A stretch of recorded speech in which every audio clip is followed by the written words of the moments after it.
So this video is going to kind of be an overall summary of how I see the greater geopolitics and what is really going on in the world today as I see it. So after I explain the way that I see the geopolitics of the world and the situation as it is, or at least in my mind, I'm going to give you a forecast based on the trends that I have seen. Okay, so stick with me until the end. If you want to speed this video up, you can click on the little settings tab in the bottom right corner. You can change the speed to 2x, and that should help you get through the video quite a bit faster. So without further ado, let's go ahead and get into it. Now, as I see it, okay, the main reason for all the conflict that we see in the world right now is in regards to who's going to supply Europe with energy. All right. Right now, Russia is the largest supplier to Europe of their energy needs. All right. And so is Saudi Arabia. But the United States has a problem with Russia being in that close of a relationship with Europe and with NATO. We don't want it to be that way. All right. And so there's been a lot of effort for as long as I've been alive to change that. So what you've got right now in Syria and Iraq host the largest oil field in close proximity to Europe. Along the Euphrates, there is tons and tons of oil. All right. And so there's been a lot of fighting over who controls that oil for a very long time. And right now what you've got is so many different people there, primarily Turkey, obviously Syria, obviously Iraq because the oil is in their country. Iran is also there, Lebanon, Israel, the United States, Russia, Saudi Arabia in the form of their proxies. So you've got a lot of different, and that's just the tip of it. There are more people there, but those are the main players, and everybody's trying to get control of the oil that's right there along the Euphrates, so that they can be the one to rake in the profits in order to undercut the Russians. Because, if the Europeans had access to that oil, then whoever develops the fields and whoever sells the oil to them will be the ones to bring in the profits. And that's why Turkey right now is trying as hard as they can to get a hold of it. And that's also why Iran is trying to prevent them from doing that. So the Euphrates oil is the key right now. Russia doesn't want that to be developed, especially not by a NATO member. That's why they're down there helping out Syria, and that's why they're fighting ISIS. And on the other hand, the United States wants Turkey to be able to undercut Russia, and so that's why we're there. So now you've also got Saudi Arabia and all of the oil that they produce. Right now, Saudi Arabia is starting to be a shift in the momentum of the conflict in the war between Yemen and Saudi Arabia. Yemen has been getting a lot of weaponry from Iran, and the weaponry has become more sophisticated in the last few months. The Yemen have been able to carry out precision-guided missile attacks and kamikaze drone attacks against critical infrastructure in both UAE and in Saudi Arabia. So it seems as though the momentum is shifting in favor of Yemen and in favor of Iran. So this is a big concern, because right now Yemen is able to threaten the Straits of Hormuz and the Bab al-Mandab Straits. And then all of the oil that goes up into Europe from Saudi Arabia, it goes through the Straits of Hormuz, and then it goes through the Bab al-Mandab Straits, and up into the Mediterranean. So the Houthis have the ability to stop that, and so does Iran. And so that's a big problem right there as well. Now, in regards to other options in order to bring fuel and energy into Europe, Israel has been trying to develop the oil fields in the Golan Heights, and Greece has been trying to develop oil rigs in the Mediterranean. And they were working together, Israel and Greece, to try to set up the East Med pipeline. But Turkey is trying to undermine that. Turkey is not in support of that.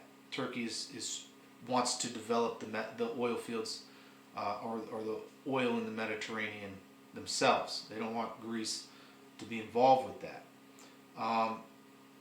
Because if Greece and Israel work together to bring that pipeline into Europe, then it would undermine everything that Turkey has been working on, even in Syria. So it would jeopardize their profits. So because of all this uncertainty regarding the supply of energy to Europe, the Europeans have been forced to focus on alternative energy sources and methods, not because of global warming, but because of the uncertainty where they're going to get their fuel. So this has obviously led to the markets being forced to go a certain direction into electronic vehicles and things of that nature. And so that itself has also instigated an energy conflict between the private sectors. You've got the oil sector, and then you've got the electronic vehicle sector, who are literally in a commercial war with each other regarding dominating the market. You've seen pipelines literally get cut. You've seen a lot of sabotage, especially in Texas, regarding a lot of the oil companies here in Texas and energy companies here. And you've seen hacks on pipelines, things of that nature. I made a whole half-hour long video on that. You can check. It's called ESG Blitzkrieg. The electronic technology or electronic people who invest in electronic vehicles, they have begun to infiltrate the oil sector, and so they're making these oil companies. They're getting onto the boards, and they're voting basically to make the oil companies lose profitability and invest in electronic vehicles and electronic vehicle technology and stuff like that. So it's counterproductive for the oil industry, and it is a commercial war that's being waged. So with all that being said, I'd like to hear what your thoughts are on all that. I didn't even really get into Venezuela and where I think they come in. It's a lot to get into, but there are many threats because of this situation, and I'll just leave it at that. Now, I'm going to go ahead and tell you now what my forecast is, and we'll leave it open for discussion in the comments. So, right now, I think there's a very real possibility that we could see Iran and Yemen attack Saudi Arabia. I think that the momentum is in their favor. I think Iran has the capability to completely annihilate Saudi Arabia, especially with the help of the Houthis. And if they do that, then they would be able to literally sack the oil fields right there. It would be theirs. So there's a large incentive to do it. They view Saudi Arabia as traitors. They view them as people who work with the devil, the United States. So in their mind, it would be a righteous thing for them to do that. So that's why I think there's a very real possibility that we could see Saudi Arabia completely annihilated, because Iran has the ability to do that. They can launch the missiles to do that. And there's nothing that Saudi Arabia could do to stop it. They don't have the air defense capability to stop the amount of missiles that would be coming at them. I also think that if that happens, and when that happens, you're going to see Turkey move right away to secure the oil fields in the Euphrates. But that is going to kickstart a massive, massive bloodbath along the Euphrates. You're going to see everybody involved in that region is going to clash over that. But ultimately, I do believe that Turkey will get the support of NATO in that campaign. And I think they ultimately will prevail, unless the Iranians get outside help, or unless an agreement is made beforehand, before Israel attacks Saudi Arabia. If Turkey is successful in sacking the oil fields along the Euphrates, I believe that they will make their new cryptocurrency a requirement in order to purchase the fuel. So if you want to purchase the fuel from Turkey, you're going to have to use their crypto lira. And so because of that, I do believe that there will be massive institutional investment from people in Europe. And I also believe that this will, the currency will be mandated, the cryptocurrency will be mandated in Turkey first, but it will be a commercial or institutional thing in Europe for a short amount of time. And then I do believe that there will be an EU mandate on the other member states. They will be required to use that one currency. And I think that this is going to force the Orthodox nations inside mostly the Eastern European nations. They will feel threatened by Turkey, because religiously they do not align with Turkey. And so I do believe that this will make them really think about who they are aligned with and why. And I think that there's a very slight possibility that they may actually consider leaving NATO and realigning with the Orthodox Church in Russia. Because I think that once Turkey gets that kind of power, all of their neighbors on their western flank will feel threatened immediately,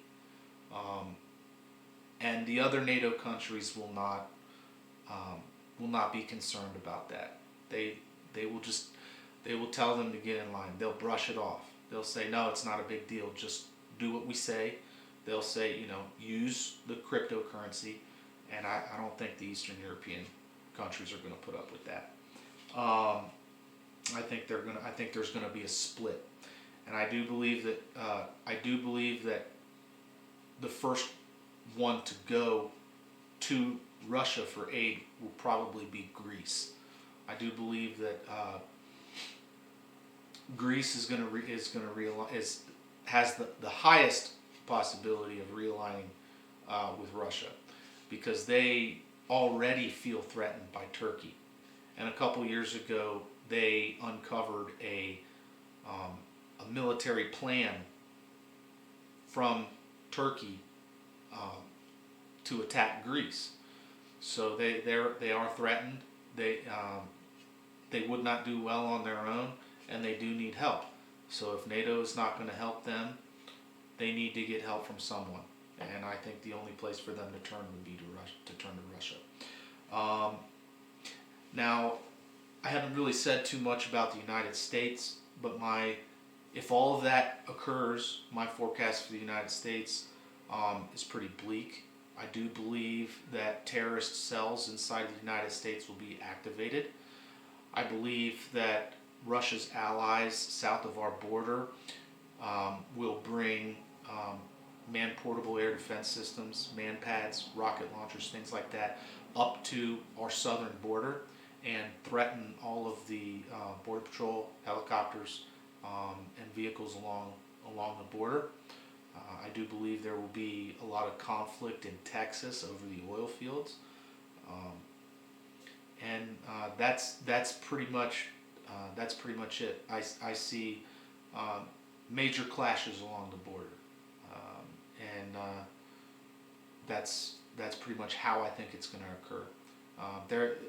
Everybody over there that wants us out of the region, out of the CENTCOM region, is going to try. They're going to try to keep us focused here on the homeland. So you're going to see a lot of insurrection. You're going to see a lot of sabotage and a lot of conflicts arising at the southern border. So if you stuck with me all the way through this video, I really appreciate it, guys. Go ahead and click that thumbs up if you liked the video. If you got something out of it, go ahead and leave me a comment in the comment section below. Let me know what you think. Do you agree with me? Do you not agree with me? Where do you think things are going to go? If you like the video, also please consider sharing the video to help my channel grow. Guys, thanks for your loyalty and sticking with me.